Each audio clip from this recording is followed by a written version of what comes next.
As an academic, I regularly reflect on both successes and setbacks, why they happened, how they connect to my past, and what they mean for my future.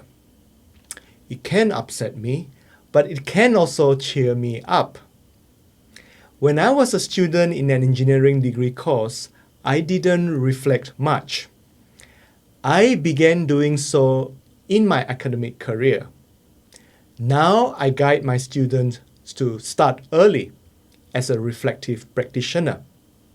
How about you, Yanan?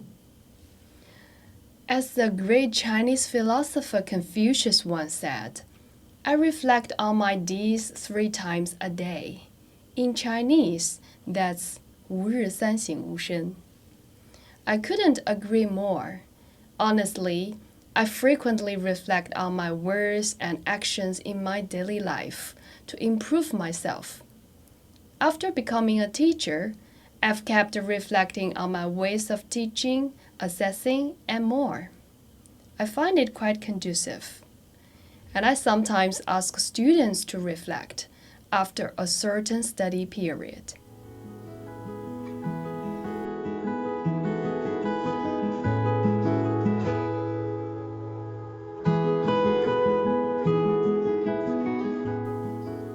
Reflective practices in teaching help me adjust my method, my pace, and even my delivery of teaching, so students can better grasp the key and difficult points in class. Reflection benefits both teaching and learning. But I still face challenges.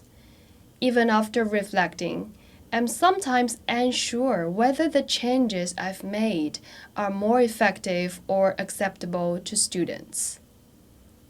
There is a lack of timely and objective feedback also, and students may be shy to speak about their weaknesses, worried about exposing their failures to teachers or classmates. Yes, I agree with you. I make it a point to pause and reflect. After each milestone in my work, it helps me process what I've experienced, connect the dots, and recognize both strengths and areas for growth. This reflection guides me towards the next steps. I found that celebrating learning is essential, even when the outcome doesn't meet expectations. This applies to students and to educators like myself. We are still learning. Of course, reflection isn't always easy. Some of us, myself included, avoid it. Sometimes out of fear of confronting weaknesses, sometimes because it slips down the priority list.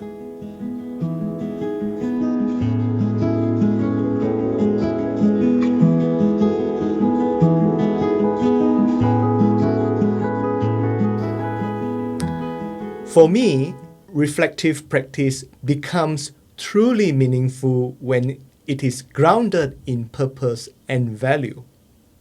Sometimes it is for sharing our work, applying for promotion or professional registration, or simply connecting with others. For students, it might mean responding to feedback, overcoming challenges, or preparing for graduate roles. I've learned not to overthink it at the start. Just begin with something simple. Try different tools, be creative, and you can use poetry like what I do sometimes. Don't be afraid to share your reflections. You can refine your reflection skills each time. Even I need to remind myself of all this now and then. Hope you agree with me, Yanan. Yeah, I totally agree with you. As a teacher, I intentionally incorporate reflective practices into my teaching routine. I ask students to reflect on what they've learned in the last class and to write a summary of their gains and losses, along with suggestions for both themselves and me. So, I suggest academics and students reflect regularly and systematically. You can keep a reflective diary or join discussion groups with other educators to exchange feedback.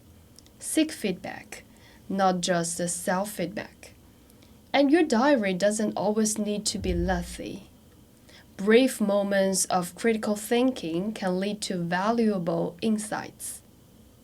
So, start reflecting for yourself and with your students.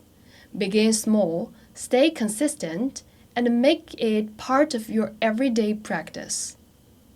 And of course, reflection isn't just about improvement. It is about connection, growth, and ultimately learning together.